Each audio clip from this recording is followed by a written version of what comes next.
Karena ya ternyata yang namanya bermain bisnis itu ya bisa Asik, dikatakan lebih besar sih sebenarnya. Jadi harapannya itu lebih, menurut aku tuh lebih ya enaknya ke bisnis kayak gitu. Dan ternyata diketahui bisnis yang paling ya keuntungannya bisa dikatakan banyak lah ya. Itu tuh minuman ternyata. Asbol, asal ngobrol asik-asik, asikin aja. Hai, assalamualaikum warahmatullahi wabarakatuh. Balik lagi di podcast Asbol, asal ngobrol asik-asik, asikin aja. Kali ini kita sedang bersama Mbak Sunarti SH nih. Mau tahu siapa beliau? Beliau adalah seorang UMKM. Waduh. Pemuda nih, di generasi muda nih. UMKM seneng nih, UMKM. Coba kenalin dulu dong profilnya dong. Oh gitu. Iya dong, profilnya kenalin dulu biar asik gitu. Kalau nggak kenal maka tak sayang. maka tak tahu lah. Oh gitu. Salah dong. Coba dikenalin dulu dong siapa dulu. Oh iya. Nama saya Sunarti SH. Pendidikan gimana? Wah, boleh apa aja ya di sini tempatnya bebas mau mengutarakan apa aja. Aib juga boleh kok. Oh jangan dong. Siapa nih? Kenalin dulu dong. Dulu saya itu berkuliah di jauh ya kuliahnya dulu tuh. Jadi saya itu menempuh pendidikan sarjana hukum itu di Banyumas, Purwokerto. Iya. Purwokerto. Alhamdulillah di sana itu 4 tahun pas sih sebenarnya. Pulang ke sini langsung. Menyelesaikan pendidikannya. Iya, pendidikan di sana S1. Selesai pendidikan saya terjun ke usaha-usaha. Karena memang tertarik sih ya, apalagi kan pas pas pandemi. Adanya pandemi mendorong aku untuk ya gimana caranya biar kita itu produktif tentunya. Jangan sampai dengan adanya pandemi yang PHK di mana-mana. Betul. Kita tidak bisa berkreasi gitu. Betul. Atau banyak sekali kan karyawan-karyawan yang di PHK sehingga ketika pulang bingung mau ngapain. Nah, dari situlah saya mikir ini kegiatan apa gitu, walaupun memang saya juga posisinya sudah bekerja gitu. Tertarik lah di beberapa usaha, awalnya seperti itu. Terus kita kan berbicara tentang dunia industri ya, UMKM seperti ini, berwirausaha ya. Sekarang kan udah masuk eranya 4.0 ya. Industri 4.0 nih, kalau teman-teman searching aja, itu Jokowi presiden kita sudah mesahkan tahun 2018 kalau nggak salah ya. Itu di eranya itu beberapa yang diunggulkan seperti pertanian. Betul. Terus ya ada 3 lah, pokoknya saya lupa juga. Iya, karena memang kalau kita berbicara terkait UMKM ya, kewirausahaan, sebenarnya pemerintah itu benar-benar ngebantu banget untuk UMKM yang benar-benar mempunyai ide. Tapi di sisi lain mereka tuh modalnya terbatas. Ya, apalagi sekarang ada bantuan itu kan ya. Sebenarnya menolong kita gitu yang punya UMKM. Berarti udah daftar nih? Sudah. Udah cair juga dong? Belum. Cairkan dong pemerintah. Kapan ini ya? Ya, tolong untuk pemerintah dicairkan karena betul. Produknya ada nih, benar nih. Bener ya. Iya. Jadi bukan tipu-tipu lah.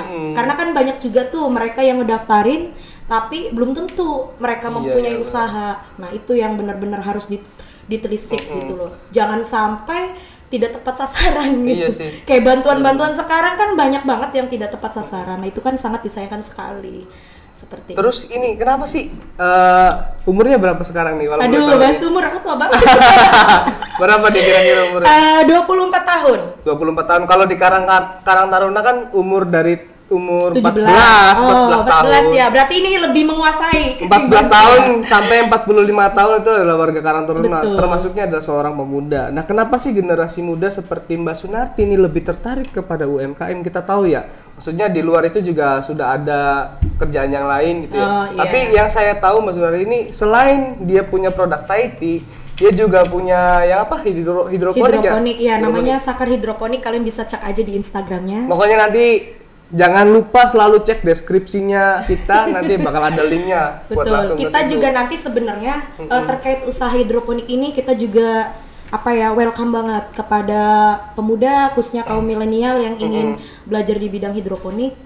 Bisa ngubungin saya sih sebenarnya. Gitu. Nanti kita bisa sharing lewat situ. Iya. Nah, balik lagi ke pertanyaan tadi, kenapa sih lebih tertarik? Kalau untuk usaha coba-coba sih sebenarnya banyak yang seperti itu. Kayaknya sekarang melihat Mbak Sunarti ini kayaknya lebih serius gitu untuk menangani hal-hal yang seperti ini.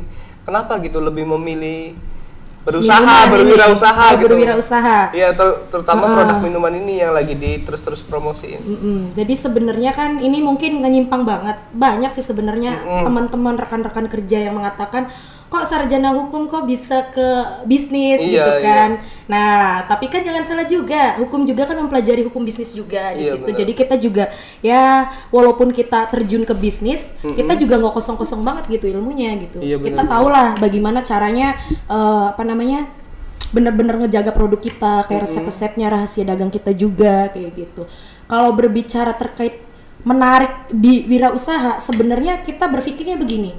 Ketika kita bekerja di perusahaan, entah itu di Jakarta, entah itu di mana, yang notabene memang gajinya dikatakan cukup sangat besar. Cuman kan kalau prinsip saya pribadi, kenapa sih bisa memilih produk sendiri, bahkan ngebikin brand sendiri gitu loh. Karena saya itu tipikal orang yang tidak mau ketika berjualan itu menjual produk orang. Karena ya ternyata yang namanya bermain bisnis itu ya bisa asik, dikatakan lebih besar sih sebenarnya. Jadi harapannya itu lebih, menurut aku tuh lebih ya enaknya ke bisnis kayak gitu. Karena apa ya, memanfaatkan program pemerintah, banyak bantuan. Bahkan mungkin nanti selain ada bantuan yang UMKM yang 2.400.000 kalau nggak salah, mungkin itu kesananya juga akan berkesinambungan, akan ada lagi. Jadi ya daripada dana pemerintah itu apa ya, tidak dikelola dengan baik gitu loh. Apalagi kita kan pemuda-pemuda milenial gitu loh. Bukan hanya untuk bekerja ke orang, membangun bisnis orang, iya kan, sampai bosnya beli mobil, beli rumah. Kita masa iya sih mau jadi karyawan terus gitu loh. Nah, dari situlah aku kayaknya bisnis apa ya gitu ya. Nah, ternyata saya lebih suka ke bisnis ya ini, Thai tea ini. Selain Thai tea kan ternyata tak lihat-lihat karena pandemi banyak yang dari luar negeri ditutup, iya kan? Jadi kita ya memanfaatkan situasi pandemi itu dengan berhidroponik, dengan memanfaatkan ya sekarang kan di Indramayu kan udah banyak kafe ya, kayak kopi, rumah makan dan sejenisnya. Itu kan mayoritas bahkan bisa dikatakan 100% menggunakan sayuran. Nah dari situ ketika kita survei ke pasar melihat oh ternyata hidroponik sayur selada itu kalau di pasar tuh jelek-jelek ya. Gimana nih gitu loh. Biar kita bisa mengambil kesempatan itu ketika kita melihat kondisi pasar, oh ternyata ada selada pasar tapi bukan hidroponik. Tapi selada yang jenis biasa. Nah dari situ kita suka nongkrong juga, ya kan, sama teman-teman sering nongkrong di kafe. Oh ternyata pas buka menu, wah ada selada. Jadi dari situlah kita muncul. Oh yaudah gimana kalau kita bikin usaha hidroponik aja, kita tawarin. Jadi gitu. Jadi benar-benar main itu sambil marketing, sambil berbisnis. Jadi bukan hanya main nongkrong-nongkrong hihi tapi tidak menimbulkan atau tidak mengefekkan suatu hal kegiatan yang sangat positif. Iya. Gitu. Terus bicara soal ini ya, pemasaran. Ini pemasarannya nih untuk hidroponik dan Thai tea ini juga kopi, itu sebenarnya target pasarnya di mana gitu? Oh gitu, berarti tujuannya ya, targetnya ya. Iya. Sebenarnya untuk target sendiri kita bebas sebenarnya. Akan tetapi kan kalau produk aku yang Thai tea ini sebenarnya ada grade-grade-nya. Jadi ketika sasaran saya Thai tea ini untuk kalangan pedesaan ya, notabene maksudnya yang desa-desa, maksudnya jauh dari kota. Kita tujuannya itu ya sebenarnya bisa dari warung ke warung gitu. Sebenarnya kalau ngisi ini bukan di warung sebenarnya. Kita lebih ngisinya itu ke apotek gitu. Oh, ke apotek. Jadi ya anak kecil juga ya masuk, ibu-ibu juga ya masuk, bapak-bapak juga masuk. Jadi masuk semua. Kenapa di apotek? Enggak di warung-warung kan kebanyakan nih. Mungkin teman-teman juga banyak juga yang berbisnis minuman yang sama gitu ya. Kebanyakan kan di warung-warung gitu, di mana itu. Kenapa pilihannya di apotek? Karena menurut apakah saya, setelah orang disuntik Thai tea nih? Oh ini ada vitaminnya. Ada vitaminnya nih. Kok bisa kepikiran? Bisa jadi. Karena ini kan terbuat dari teh. Iya. Jadi sebenarnya tujuannya masuk ke apotek itu karena bukannya gimana-gimana. Tapi Saya kan survei terlebih dahulu. Bagaimana sih ketika menaruh produk itu cepat laku. Dalam 1 hari, 2 hari produk itu langsung laku. Nah, ternyata karena di arahan sebenarnya banyak apotek ya, maksudnya. Di desa tuh hampir ada apotek tuh. Iya, bahkan benar, sampai benar. daerah Cemara pun ada kalau nggak salah yang namanya toko obat. Nah, ternyata masyarakat setempat itu banyak sekali, maksudnya yang beli obat tuh banyak gitu loh di apotek tuh, bahkan sampai ngantri. Jadi dari situ kita nyobalah kalau produk Suntaiti ini kita masukkan ke apotek seperti apa. Ternyata responnya itu sangat baik. Jadi pas naruh 1 hari itu, naruh sore, malam itu langsung habis. Nah, jadi sebenarnya ya karena ramenya aja sih sebenarnya. Karena naruh produk kan emang carinya yang rame juga. Pertimbangan ya sangat dipertimbangkan juga ya. Ternyata membuat suatu produk itu entah UMKM apapun seperti hal sepele seperti ini, sepele doang ya. Awalnya iseng-iseng memang. Iya, sepele doang. Ternyata target marketing juga yang sebenarnya. Iya, benar. Sebenarnya kalau bisnis tuh ya nggak usah ribet-ribet lah gitu. Dari hal apa yang kita inginin aja gitu. Oh, ternyata Taiti yang ada itu kebanyakan bukanya jarang banget yang menggunakan botol. Mungkin ada, tapi untuk saya pribadi itu jarang banget yang lihat Taiti wujudnya dalam botol. Karena kita kan suka jalan-jalan gitu ya. Suka bawa-bawa minuman. Karena dulu kan kuliahnya jauh di Purwokerto. Kalau di jalan mampir beli Taiti di booth, itu kan cuma pakai cup. Iya. Dan itu kan di tojos. Itu sih namanya. Iya, ditusuk kan. Nah, itu kan jangkanya kan nggak panjang gitu loh. Iya, tapi kalau saya ngejual Taiti dalam botol ini, bisa perjalanan jauh tuh dia tuh aman, disimpan di tas, di mobil. Jadi tuh tetap tidak terkontaminasi dengan bakteri-bakteri lainnya. Nah, berarti teman-teman di sini kita bisa mempelajari, maksudnya bisa mengambil kesimpulannya bahwasannya ketika kita membuat suatu produk dan sebagainya itu hal-hal kecil perlu diperhatikan yang sebenarnya yang tadinya kita tidak peduli gitu, maksudnya kurang ya udah biasa gitu ya, biasa ya. Yang penting jalan aja dulu, ternyata harus pertimbangkan semuanya ya. Sebenarnya ya Mas ya, kalau berbicara bisnis Taiti nih, awalnya memang awalnya iseng-iseng kan. Tapi kok ketika dijalanin kok kemajuannya tuh sangat pesat, bahkan banyak dicari. Ini udah berapa bulan sih atau berapa tahun? Sebenarnya bisnis Taiti berjalan itu di bulan Juni,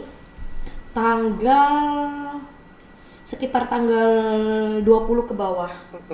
Tapi pasarannya masih di daerah sekitar sendiri ya? Apa masih udah online juga bisa? Oh, kalau online nanti rencananya sih kita juga bakal rencana pengen ngebuka booth ya sebenarnya. Nanti mungkin bisa dimasukin ke Gojek, Grab. Iya. Rencananya seperti itu. Kalau ini mah ya yang terdekat aja tuh, masih di desa, maksudnya masih di arahan Kidul, Nagrak sama Cidempet. Rencananya memang ya pengen lebih luas lagi, kayak masuk ke ranah dinas, kecamatan gitu. Karena memang ini kan masih dibikin sendiri ya. Iya, masih homemade.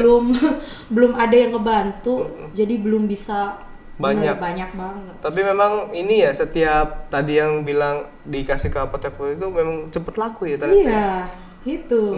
Karena yang namanya nitip jualan kan kita juga harus ngelihat, oh ternyata warung ini nih punya potensi gitu. Oh potensinya apa? Oh ternyata rame terus gitu. Jadi ya udah coba aja, ternyata emang bener. Sebenarnya menguntungkan. Makanya saya pribadi ya kalau sharing sama teman-teman nih, kayak teman-teman saya pribadi, teman-teman kampus, teman-teman SMA, teman-teman desa, bahkan Karang Taruna, kadang kita ajakin, ayo sekarang mah udah zamannya wirausaha gitu. Iya. Sekarang pemerintah lagi memberikan peluang untuk kita pelaku usaha yang notabene mungkin milenial gitu kan. Iya, benar. Sampai kapan gitu kita mau jadi karyawan terus gitu loh. Memperkaya bosnya gitu kan. Iya. Mending memperkaya diri sendiri. Benar. Tapi kan nanti kalau misalkan ini udah sukses, Anda juga punya karyawan juga. Oh iya. Nanti Anda juga jadi bos dong.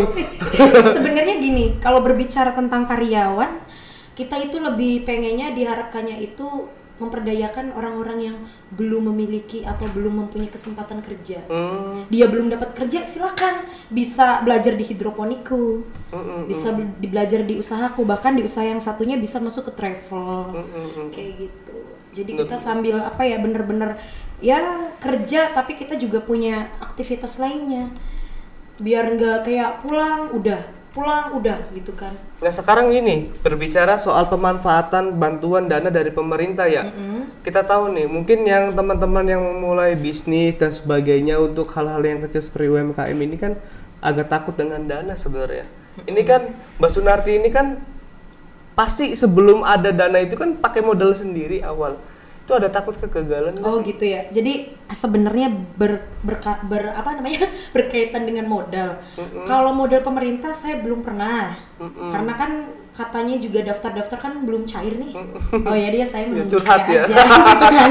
Ayo dong Bapak pemerintah cepetan dicairkan. Kalau modal dari usaha hidroponik sampai usaha masker organik sampai dengan ini saya pakai uang pribadi, bukan ada dana talangan dari orang tua, nggak ada sama sekali, nggak sepeser pun, karena memang bener-bener pengen apa ya namanya ya, mandiri gitu. Takut gagal nggak sih sebenarnya? Nggak takut. Sebenarnya kalau berbicara modal dari usaha hidroponik sampai usaha ini pun itu udah kelihatan banget ya sebenarnya habisnya berapa gitu. Tapi ya kalau berbicara gagal, kalau kita nggak mau ngecoba, ya kita kan nggak tahu gagal atau berhasil gitu loh. Kita juga nggak tahu kan dari situ.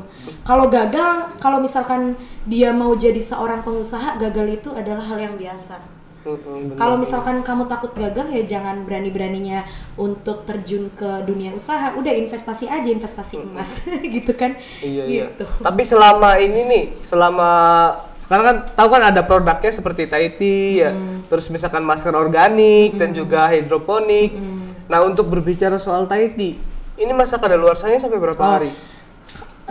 Karena Taiti ini bahan-bahannya alias tidak ada pengawet dan ini tidak menggunakan apa ya, ini nih bener-bener apa sih namanya ya, manual banget tuh. Maksudnya bukan kayak serbuk, kita bener ngerebus teh dulu. Ngeracik sendiri berarti ya? Ngeracik sendiri gitu loh. Berarti awalnya, ini original ini ya? Oh jelas originalnya.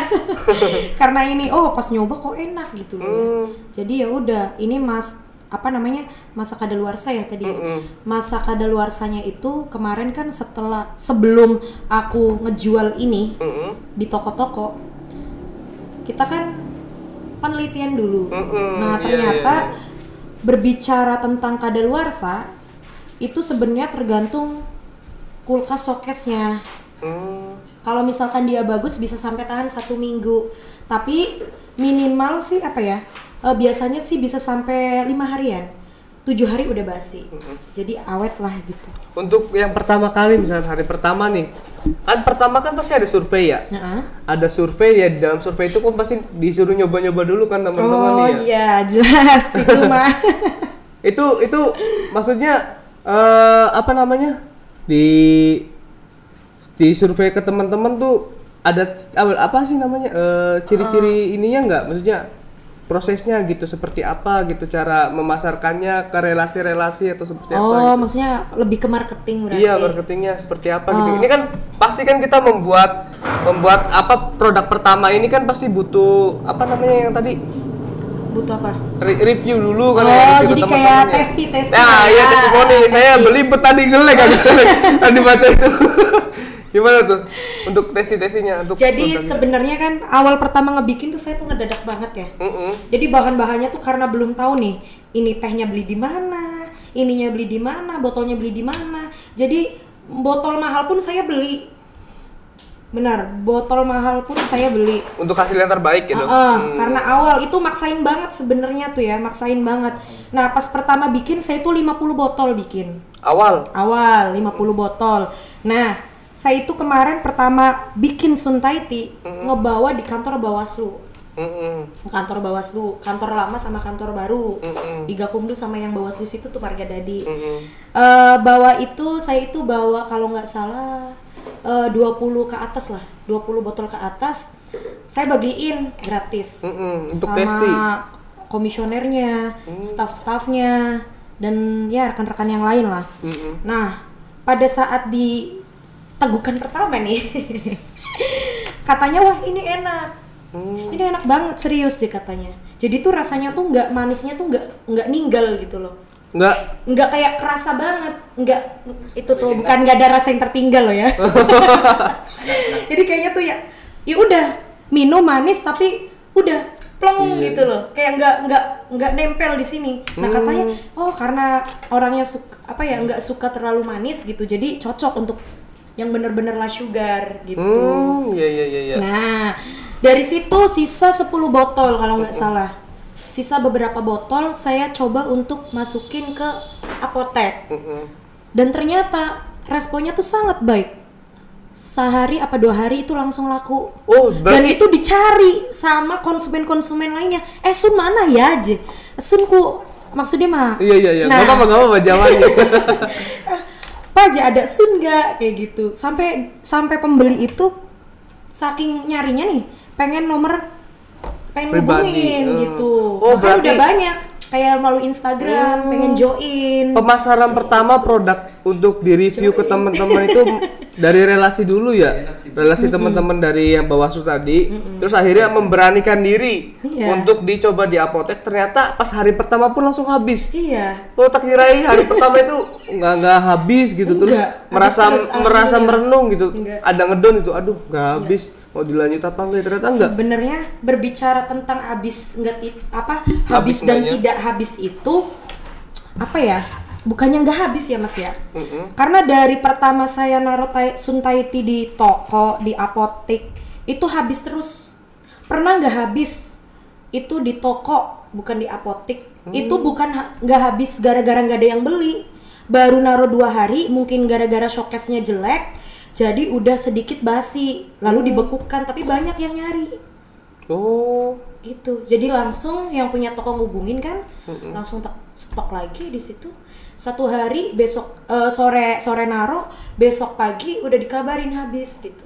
Berarti intinya mah mental ya. Mental itu perlu untuk berwirausaha. Bagi saya kalau masalah gagal itu ya udah biasa lah gagal tuh.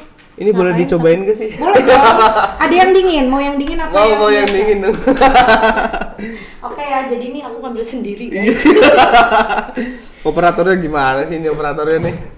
Operator tolong keluar dong biar kelihatan kerjanya. Yang hijau apa yang ini? Yang hijau. Yang hijau di itu. Yang rekomendasi mana ya? Sebenarnya rekom semua. Rekom semua. Cuma yang ini varian baru ya? Iya, kalau ini baru ada 2 ya, yang original sama green tea. Iya, emang rencananya sih kita kalau di botol ya khususnya nggak mau banyak varian sebenarnya. Cukup 2 ini aja. Nah, kita lanjut ngobrol, maksudnya inspirasinya dari mana sih? Inspirasi Thai Tea? Iya, inspirasinya dari mana? Bukan itu Bang Aco. Mau dong. Ini mas Sprite ya? Aduh, ini agak berat ya ini Pak ya. Agak berat ini Pak. Saya nggak bisa dulu ini Pak. Coba ya, kita cobain ya. Apakah benar rasanya nggak nyangkut? Nyangkut di mana? Apakah benar rasanya plong, bikin plong di hidung? Garing ya kayak Lana. Bismillah. Tangan kanan. Iya. Enak ya? Mau nggak? Enak sumpah. Enak bener. Enak sumpah. Wah, kalian harus coba nih. Ini rasanya ringan banget ya. Sumpah ini rasanya ringan banget. Padahal badannya berat. Bener sekali. Oke, di review dulu ya. Oke, silahkan. Karena saya bukan ahlinya mengetahui makanan, tapi seenggaknya saya doyan makan itu. Oh iya, kelihatan sih ya. Iya. Jadi produknya ini rasanya ringan. Ringan banget karena kebanyakan Thai Tea ini kan kebanyakan susu kental manis sebenarnya kan ya. Oh iya bener. Bener, saya tuh pernah ngeliat di beberapa toko-toko gitu kalau ngebikin langsung gitu kok banyak banget susu kental manisnya gitu. Bener. Pas dirasain juga bener-bener rasanya bukan kebanyakan. Apa sih Thai Tea itu apa sih sebenarnya? Thai Tea itu apa ya? Thai Tea itu sebenarnya teh Thailand. Teh kan ya? Teh, dia tuh sama kayak teh poci, teh tongji, teh dengan tambahan susu. Iya. Nah, ini rasanya bener-bener komplit. Apa sih ya namanya? Kompleks lah, enggak apa ya? Enggak dominan ke tehnya, enggak dominan ke susunya. Enak loh sumpah beneran. Minum lagi ya. Kalau kurang boleh ke rumah. Boleh. Gratis tapi. Gratis dong. Ini benar-benar karena kebanyakan teman-teman Thai tea yang di luar itu memang benar banyak susu kental manisnya gitu. Jadi kadang-kadang rasanya dominan. Bahkan kebanyakan ketika ada di mulut itu lengket. Iya, benar. Lengket kena susu. Jangan diminum terus dong. Lengket kena susu. Kalau ini benar-benar rekomendasi. Karena ini memang dibuatnya tidak terlalu manis ya. Karena saya pribadi tuh nggak suka manis orangnya, soalnya udah manis sih. Aduh, untung gak dulu minum. Balik lagi tadi, maaf ya diminum terus. Gak apa-apa, ininya sekalian. Jangan ini. Itu inspirasinya dari mana itu? Inspirasinya? Inspirasinya ya dari COVID ya. Nggak bisa terbesit di pikiran bahwa kayaknya gitu. cocoknya emang Thai tea deh. Oh gitu, karena ternyata ya sebenarnya bisnis kuliner tuh memang dari dulu nyoba-nyoba tuh. Dari pertama bikin seblak gagal, nggak enak, nggak enak ya. Jadi ya udah deh, coret gitu. Terus pernah juga bikin apa sih namanya tuh, kayak kue-kueang tuh. Oh ternyata nggak enak juga, ribet gitu. Dan ternyata diketahui bisnis yang paling ya keuntungannya bisa dikatakan banyak lah ya. Itu tuh minuman ternyata. Jadi ya udah deh. Karena memang beraniin minum. Berbagai aspek juga ya, dari ketahanan ya. Iya. Dari tentang review di pasaran juga memang kebanyakan Review minuman. udah banyak sih Ya. sebenarnya. Udah banyak, tapi kita kayaknya ini berbeda loh. Sumpah ini beda banget. Memang banyak produk yang dibikin karena tren, tapi susah untuk membuat ciri khas. Betul. Kalau Saya Thai tea minum dalam lagi ya. botol kan hanya punya Sunarti doang. Bahan-bahannya boleh dibocorin nggak sih? Oh, Enggak, ini nih. boleh. Paling nanti ajuin proposal aja. Oh iya. Tapi udah di hak paten kan? Sebenarnya belum. Tapi insya Allah ke depan juga pasti bakal. Ini jelinya kok kayaknya agak beda ya? Jelinya lembut banget, nggak ngekeras gitu. Oh, karena memang di settingnya seperti itu, biar untungnya banyak. Marketing. Iya. Jelinya kok beda sih? Iya, emang biasanya kayak apa? Rumah. Lebih lembut ini. Iya. Kan biasanya kebanyakan pada Keras ya. kasar. Ada gitu di warung-warung ya yang warnanya juga sama lah, kita tahu ya. Udah banyak botolnya juga kayak gini ya. Ada lah kita tahu agak gede gitu ya. Cuma itu kan kasar banget gitu kan, jelinya kasar. Terus susunya juga minuman juga bener-bener rasanya juga terlalu pekat tuh. Manis ya. Iya, ini jelinya beda apa gimana buatnya gitu? Jelinya dibuat biasa sih. Biasa aja ya? Biasa aja. Tapi kok kayaknya agak beda ya? Ini berarti bener-bener ciri khas banget ini ya? Dari mulai produknya dan jelinya juga luar biasa sekali. Balik lagi tadi bahannya. Pembuatannya. Sebenarnya simpel buatannya kayak Racikannya ya biasa kan, rebus teh, biasa campurin susu, udah gitu doang. Sebenarnya nggak ada yang istimewa ya. Cara membuat tuh sama. Karena saya nggak pakai bubuk, jadi ya prosesnya lumayan lama. Karena memang ini asli, manual. bukan pakai bubuk-bubukan. Kan ada tuh Thai tea bubuk-bubukan. Iya, bubuk-bubuk. Rencana juga kedepannya terus bakal tak pertahanin dengan menggunakan ya ini, bikin sendiri, ngeracik sendiri pakai teh. Biar apa ya, bener-bener apa sih rasanya tuh, tehnya tuh nendang banget, kena banget gitu. Takutnya kalau bubuk kan gimana sih ya kalau bubuk ya? Takut bikin batuk atau apa iya gitu. sih, Makanya mungkin ada inspirasi yang gitu. Biasa aja gitu. Nanti kedepannya gitu kalau udah sukses nih, Sun Thai Tea ini dibikin bubuk saset gitu biar di kemasan gitu, biar langsung seduh gitu. Kali aja kan dapat inspirasi gitu. Oh boleh. Nah ini setelah Sun Thai Tea, saya penasaran sama ini loh. Oh no. Ini kopi herbal. Kopi herbal? Iya kopi herbal bukan sih? Ini tradisional. Kopi susu tradisional. Tradisional. Ini punya Sun Thai Tea juga? Iya, sama-sama Sun sih. Tapi didukung oleh kedai badak. Oh, kedai badak. Kedai badak itu di mana? Di Trisi, jangan lupa mampir. Oh iya dong, harus dong. Itu soalnya ada signaturnya sendiri. Itu luar biasa, kopinya enak banget. Itu tuh. Ini salah satu menunya ya? Enggak sih, ini bikin sendiri. Ini tapi disupport sama kopi badak. Iya. Jangan ada badak. Iya, kopi badak gitu ya. Iya. Kopi badak. Wah. Ini boleh dicoba juga? Mungkin yang dingin aja ya biar enak. Oh, boleh. Ada enggak? Operatornya bolak-balik. Cuma ini juga kopi tradisional ya. Betul. Apa yang membedakan kopi tradisional dengan kopi yang lain? Oh sebenarnya ini udah tahu nih, pasti pertanyaannya seperti ini. Jadi kenapa sih Sun Coffee itu dinamakan kopi susu tradisional? Iya. Jadi bahan-bahannya itu bukan tradisional, bukan kayak ada jahenya, ada apanya, itu bukan sih sebenarnya. Bahannya sama ya, kopi ya susu, namanya juga kopi susu ya. Iya. Berarti kan ya memang basicnya kan kopi susu, kopi dan susu kan. Nah tapi yang dinamakan tradisional itu cara membuatnya masih manual, gitu, bener-bener tradisional banget, gitu sih sebenarnya. Iya. Boleh dicoba ya? Boleh dong. Ini produknya banyak loh ternyata. Makanya kalian sebenarnya lagi belajar aja sih apa yang bisa aku lakuin gitu. Ngajak teman-teman juga sih sama. Maksudnya ya kita mencobalah berwirausaha gitu. Saya suka kopi yang model kayak gini, sumpah. Teman-teman, kopinya ini kayak apa ya? Kalau misalkan ini ada yang beda sih, ada yang beda. Kalau misalkan soal rasa agak-agak mirip kopi apa sih yang white coffee itu loh? Oh, luwak. Bukan luwak, kita nggak usah nyebutin merek. Boleh buat Rasa karena ini kan bukan kopi hitam ya. Betul. Karena ini kan ada campuran susunya nggak sih? Ada susu full creamnya, Ya kan ya? ada almondnya, ada gula arennya. Wah, Iya ada gula arennya. jelas. Iya. Kalau dia ngomong, saya langsung ini loh mindset. Oh iya ada gula arennya. Baru kerasa loh. Cuma ini luar biasa. Ini disponsorin sama Sun Thai Tea ya? Iya, semuanya Tapi di masuk support dalam juga Sun, ya? Ya, bisa dibilang Sun Group lah ya. Sun Group sama kopi badak. Makanya kalau kalian pengen penasaran rasa Sun Thai Tea, Instagramnya ada, nanti dicantumin. Sama kopi Sun Thai Tea juga, kopi badak. Pokoknya kopi badak juga ada kafenya ya? Ada dong. Di mana? Di Terisi, di Cikedung. Oh, di Cikedung. Blok Terisi. apa sih namanya? Desa Mundak Jaya kalau nggak salah. Desa Mundak Jaya.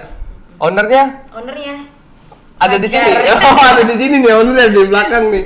Di belakang kamera nih. Iya, lagi jadi asisten. Iya, nanti kita ngobrolin soal ini ya, peluang bisnis kafe nanti nih sama ownernya nih. Waduh. Nanti kapan-kapan ya, kapan-kapan kapan-kapan ya. aja ya. Iya. Nah, terus gini, ngomongin soal omset. Menarik sepertinya nih. Omset. Waduh. Untuk UMKM yang baru berdiri beberapa bulan ini, dengan yang tadi sudah diceritakan apa namanya?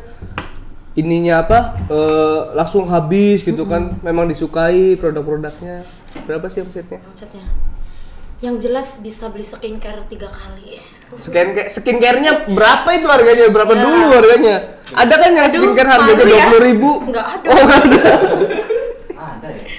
Alhamdulillah kalau buat beli handphone sih bisa. Handphone apa dulu nih? Ya sekitar handphone Xiaomi lah ya. Xiaomi kan Xiaomi sekarang kan mahal-mahal ya. Iya. Berapa ya? Alhamdulillah kalau berbicara omset ya pasti ada lah. Per Cukup bulannya? banget. Ya berapa? Per bulannya. Buat motivasi teman-teman nih. Berapa ya? Karena hidup itu adalah uang. Sebenarnya karena produksinya nggak terlalu gede, Mm-mm. produksi yang sedang, ya lumayan sih bisa sampai apa sih ya sebulan berapa sih? Berapa juta? Bingung, Nggak apa-apa. juta-jutaan. Nggak apa-apa. Ya, UMR Indramayu. iya bisa jadi. Wow, luar biasa sekali. Tapi jadi sebenarnya jadi settingannya aku tuh seperti ini. Ketika aku kehabisan botol, Iya. aku mainnya itu ke plastik. Jadi untuk Oh, jadi sebenarnya di rumah itu udah pada tahu kalau Sunarti itu jual Thai tea. Oh. Jadi anak kecil, ibu-ibu, bapak-bapak semuanya gitu ya. Langsung ke rumah gitu. Langsung ke rumah. Ada Thai tea-nya gitu kan. Nah, kata mama aku, Pakai bahasa Jawa priwe. "Yo, tuku Thai tea." Gitu kan. Jadi udah pada ke rumah karena udah pada tahu kalau jual Thai tea. Karena memang kalau di desa kan ya, di sekeliling rumah kan ya, gak mungkin kan kalau aku ngejual ini, kalau yang mau beli silakan dengan harga seperti itu. Kalau mau kita juga menyediakan pakai plastik. Jadi dibikin lilin, apa ya, plastik panjang tuh, dibikin lilin, dibekuin. Oh, kayak Jadi, es sebenarnya di rumah- mambo ya? Es mambo. Enggak, bogon kegedean, itu yang kecil segini tuh. Es lilin. Nah iya, Yang kayak buat es lilin. dikenyot lah ya? Buat dikenyot. Iya. Ambigu. Iya, jadi ya alhamdulillah plastiknya aja ya bisa lah sampai 50.000 kadang. Tapi kadang sih sebenarnya apa ya, karena dipegang sendiri, jadi keuntungan segitu kalau buat diri sendiri ya cukup lah gitu. Alhamdulillah udah beberapa bulan ya udah nggak minta sama orang tua. Lumayan ya omsetnya ya? Iya lumayan lah bisa nambah-nambah.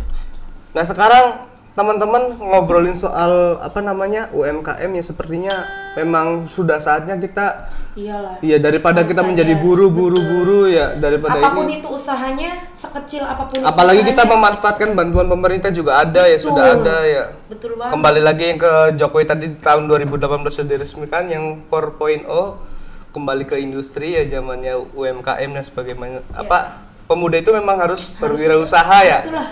Mencoba harus ya. produktif, berkarya. Jangan sampai masa mudanya dihabiskan untuk main-main. Itu kan kayak nggak produktif banget ya. Nah, terus juga ini kembali ke tadi yang produknya dari Tahiti, masker, sekarang ke hidroponik. Menarik gini. Hidroponik kan sebetulnya sistem ya. Ya kan ya, sistem penanamannya yang berbeda ya. Karena kan dari kalau misalkan apa namanya kayak kita selada-selada biasa aja itu kan di tanah ya. Kalau ini kan sistemnya pengairan kan ya sebenarnya. Dia tumbuh di atas air kan ya. Itu kan pengairan itu kok bisa terjun ke situ gitu. Nah, Kayaknya menarik banget ini nih dibahas. Sebenarnya ngelihat apa ya? Karena kebanyakan hidup di Jawa Tengah. Melihat Jawa Tengah kan kayak Purwokerto sekitarnya lah. Itu tuh banyak banget loh petani-petani hidroponik yang saya pribadi tuh belum pernah melihat di Indramayu. Mana sih petani hidroponik gitu loh. Dan lihat banyak juga yang buka kafe dan ternyata selada itu selalu digunakan untuk garnish. Jadi ya ngapain gitu, tidak memanfaatkan hal itu. Dan ternyata memang pas kayak survei oh ternyata hidroponik juga menghasilkan sebenarnya. Omsetnya juga lumayan. Iya. Gitu kalau hidroponik tuh. Mungkin yang perlu ditekankan kan cara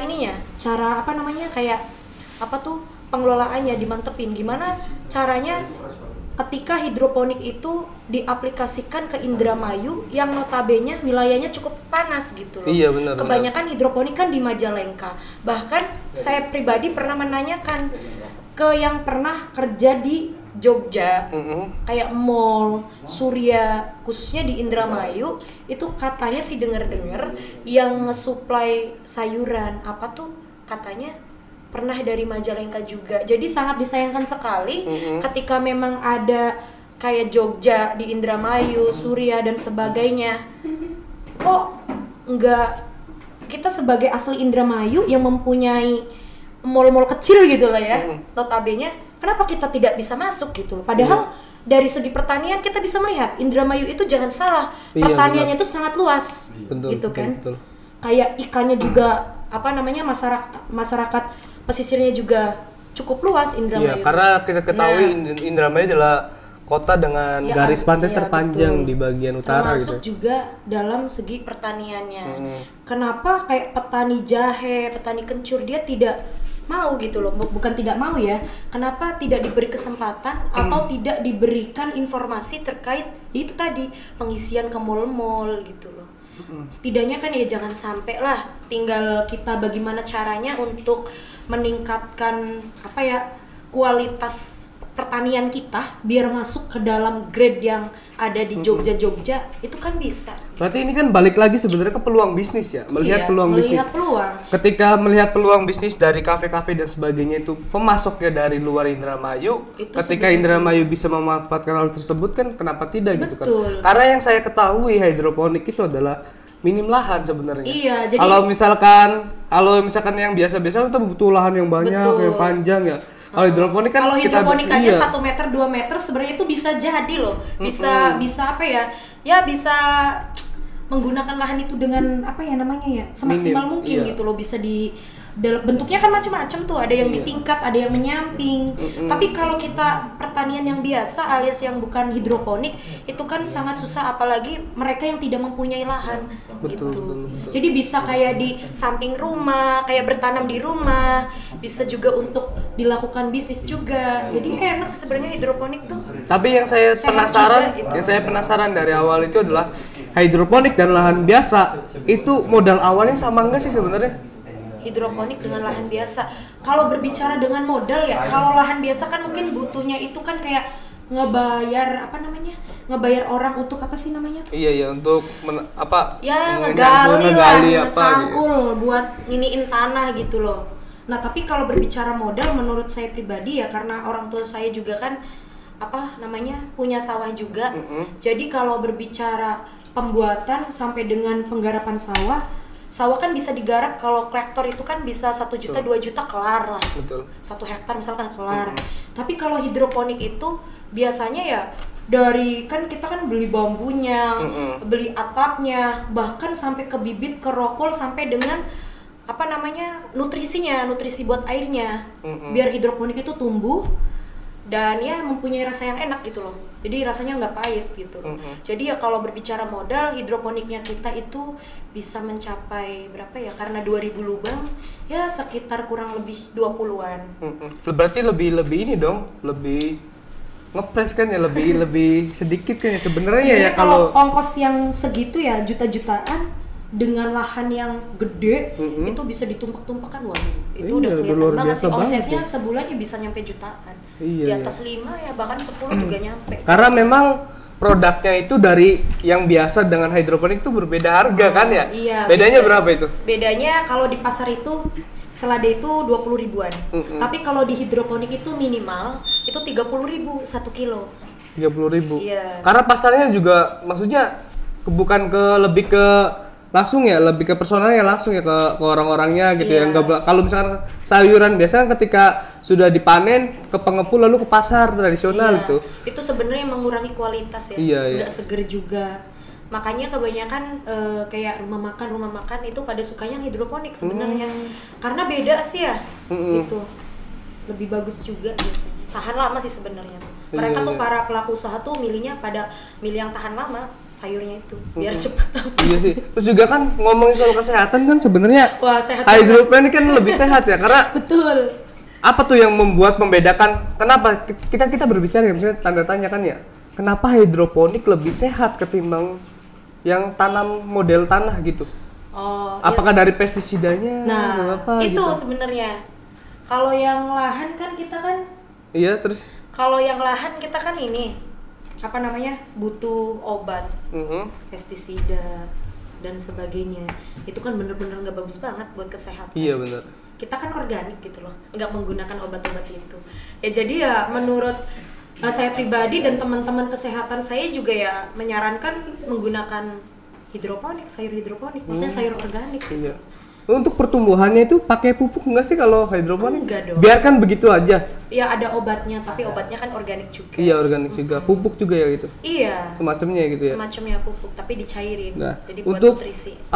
Untuk persaingan bisnis itu seperti apa sih? Waduh, persaingan bisnis. Kan kita tahu sebenarnya kalau kita berbicara tentang persaingan bisnis ya, itu tuh tergantung marketing kita sebenarnya. Ada yang namanya ketika kita menjalankan bisnis, berarti kan kita harus punya manajemen, marketing. Iya kan? Iya. Ada yang perlu kita jemput bola, ada yang perlu kita nggak jemput bola. Seperti apa jemput bola itu? Kita menawarkan secara pribadi. Kita ajak mobilan. Marketingnya gitu. Gimana? Ya udah. Kalau misalkan terkait harga ya kita personal aja gitu. Maunya berapa? Gitu. Tapi ya kita sebenarnya ngikutin pasaran juga. Cuman kan karena biasanya kalau beli produk langsung ke lokasi kan harganya kan berkurang karena nggak ada ongkir sih sebenarnya.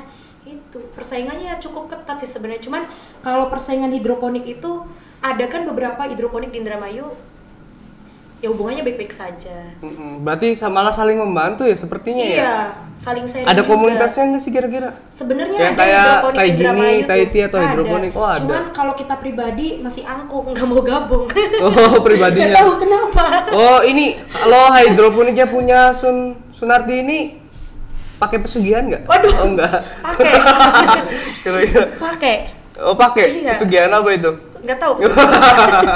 Berarti ini tetap ya persaingan bisnis tetap pada jalurnya ya. Tapi ketika ada semua orang kan punya marketingnya sendiri-sendiri, punya marketnya sendiri-sendiri. Ketika kita ngebuka bisnis, Kita harus tahu, kita buat bisnis, kita buat barang, kita buat produk itu buat siapa, dijual dengan harga seberapa, dengan bibit yang seperti apa. Karena namanya hidroponik kan kayak selada, pakcoy, daun mint dan lain-lain sebagainya, itu kan ada jenis-jenisnya. Betul. Ketika kita mengambil jenis yang paling bagus, otomatis harganya juga beda. Nah, ketika harga beda itu berarti tujuan pasar kita juga beda. Untuk siapa? Untuk kalangan yang seperti apa? Ketika kita menjual selada dengan harga yang minimal 20 sampai 25, berarti kita mengambil jenis yang lokal. Kalau kita jenis yang impor, ya tahu sendiri bibitnya aja pun mahal banget. Kemungkinan juga ya bagus juga, gede. Jadi ya tergantung sih sebenarnya. Gitu. Lu belajar hidroponik dari mana? Apakah dari komunitas relasi itu atau memang otodidak dari YouTube ngeliat gitu atau dari baca-baca Google dan sebagainya? Baik, sebenarnya kalau berbicara belajar hidroponik dari mana? Sebenarnya kita sama partner itu benar-benar terlalu memberanikan diri. Modal nekat ya? Modal nekat banget. Bener. Awalnya kan ya karena pertama ngerintis hidroponik itu di bulan Maret. Pas kerjaan semuanya ditutup semua. Nah, pada saat itu kan langsung telepon nih sama temen aku yang satunya. Bisnis apa nih? Ayo bisnis. Saya mau hidroponik. Oh ya udah, nekat banget. Padahal saya dengan rekan saya itu tidak ada basic di situ tuh. Tidak ada kemampuan sebenarnya. Kita memulai bisnis hidroponik itu melalui YouTube. Otodidak. Iya. Seperti itu kita benar-benar cari kelemahannya apa. Jadi benar-benar surveinya tuh benar-benar dimantepin banget. Sampai karena saya punya temen di teknik pertanian di Unsud, terus tanya-tanya juga, sharing sama dosennya. Ketika kita menemukan kendala dengan bahan menggunakan apa, kita sharing di situ sebenarnya. Terlalu memberanikan diri. Ketika pertama kan awal ngebuka hidroponik itu kan sebenarnya nggak langsung gede. Dari 240 lubang yang menggunakan bahannya asbes, yang habisnya ya cuma 2 juta lah bikin hidroponik awal tuh sebenarnya. Tapi omsetnya melebihi itu ya? Karena respon masyarakat itu sangat banyak banget, baik, positif responnya. Bahkan beberapa orang yang ingin melayangkan, udah yuk kita kerjasama gitu loh. Cuman kan kita selektif banget. Iya benar. Mencari kerjasama itu bukan asal hayo mentang-mentang kita lagi di atas angin, jadi balik lagi ke bisnis dihayoin gitu kan. Jadi kita mah ditahan aja dulu gitu kan. Berarti sebenarnya ini kan sebenarnya bukan modal nekat ya, tapi tetap ada yang namanya persiapan. Terus ini kan nekatnya itu ya bukan ahlinya tapi berani gitu loh. Sampai berjalan sampai sekarang. Terus kalau misalkan pengen ada yang gabung gitu, pengen belajar gitu, bisa nggak sih sebenarnya? Boleh dong, tinggal datang aja ke kebunnya. Di mana kebunnya lokasinya? Lokasinya itu di Kandang Haur, jauh banget nih. Iya. Desa Cibiu. Kandang Haur. Iya. Itu kalau mau belajar sama mau gabung bisa gitu?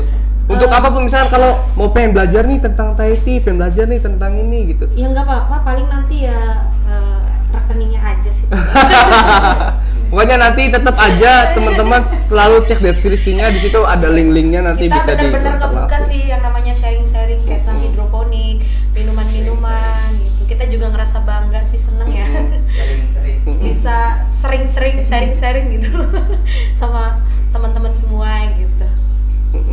Bener, berarti tetap aja ya di dalam memulai suatu bisnis itu tetap harus ada hal-hal yang harus diperhatikan yang walaupun sepele, seperti mental juga harus siap. Betul. Terutama modal. Betul banget. Dan juga tetap juga pemasarannya juga harus diperhatikan. Betul kita banget. Membuat suatu produk itu pasarannya harus kemana, seperti yang dibilang di grade-grade, bahkan kan ya dipetakan bahwasannya dengan kualitas juga harus pemasarannya juga harus kemana. Betul. Gitu kan ya. Jadi sesuai dengan grade kita juga nentuin juga pemasarannya di mana. Seperti ini nih harusnya dibuangnya kemana. Kan disortir dulu yang bagus, yang sedang, sampai yang paling bawah. Betul. Terus terakhir nih untuk teman-teman pemulai bisnis baru nih, atau pemuda-pemuda yang ingin memulai bisnis nih, sarannya seperti apa gitu loh? Sarannya ya? Iya, ya masukannya gitu, terserah sih buat pemula gitu yang mau ingin terjun gitu. Sebenarnya kalau saran untuk pemula ya, sebenarnya saya juga pemula gitu, sama. Masih amatir juga kadang ya. Amatir yang sudah ini ya. Banyak salahnya, nyoba salah lagi. Terus aja sampai berhasil. Ya sarannya ya terus aja berkembang, nyoba hal baru, jangan takut gagal. Karena yang namanya kita udah terjun dalam dunia usaha, pengen jadi pengusaha ya gagal itu adalah hal yang biasa. Gitu aja sih sebenarnya. Nggak usah takut gagal. Kalau kita takut gagal, kita nggak tahu dong kita fashionnya kemana. Betul. Kita mau arahnya kemana. Kalau langsung gagal udah ngedon, waduh itu berarti mentalnya ya bukan mental pembisnis ya. Pembisnis. Kalau mental pembisnis tuh ya emang harus gagal dulu. Kalau Iya, gagal 1, 2, 3 sampai 10 itu tuh bukan pembisnis sejati. Menurut saya pribadi. Kalau pembisnis yang bener-bener pembisnis banget tuh ya gagalnya ya banyak gitu. Pokoknya teman-teman tetap aja ya ketika memulai bisnis intinya adalah harus berani, modal, Betul dan juga banget. jangan takut bersaing ya intinya. Sebenarnya terkadang begini ya, pas kadang kan saya kan gabung beberapa grup sebenarnya terkait modal usaha. Kadangnya gini, ada yang bilang saya tuh banyak ide usaha ini itu tapi terkendala dengan modal. Sebenarnya tuh tergantung diri kita ngebawanya kemana. Terkadang kalau kita punya ide tapi kita nggak punya modal, mungkin kita bisa join kerjasama. Itu sih sebenarnya. Berarti ngebangun relasinya juga ngebangun perlu relasi kan ya? dulu. Nggak mesti kita punya bisnis harus kita yang harus yang kita jalanin gitu loh. Bukan itu istilahnya tuh. Kayak mereka yang punya uang, mereka pengen berbisnis tapi mereka tidak mengelola. Nah, dibalik seperti itu, dia nggak punya uang tapi dia bisa keinginan untuk mengelola, ya udah tinggal bagi 2 atau berapa persen. Itu kan jadi. Berarti untuk memulai bisnis adalah tidak mesti punya uang sih sebenarnya. Intinya siapkan matang-matang dulu sih mental relasinya juga, karena jangan takut untuk ikut seminar, jangan takut untuk ngobrol dengan orang yang sudah berpengalaman dan sebagainya. Itu berpengaruh banget sebenarnya. Iya. Sharing-sharing sama orang yang berpengalaman. Pokoknya harus tetap jangan takut lah untuk memulai ya. Betul sekali.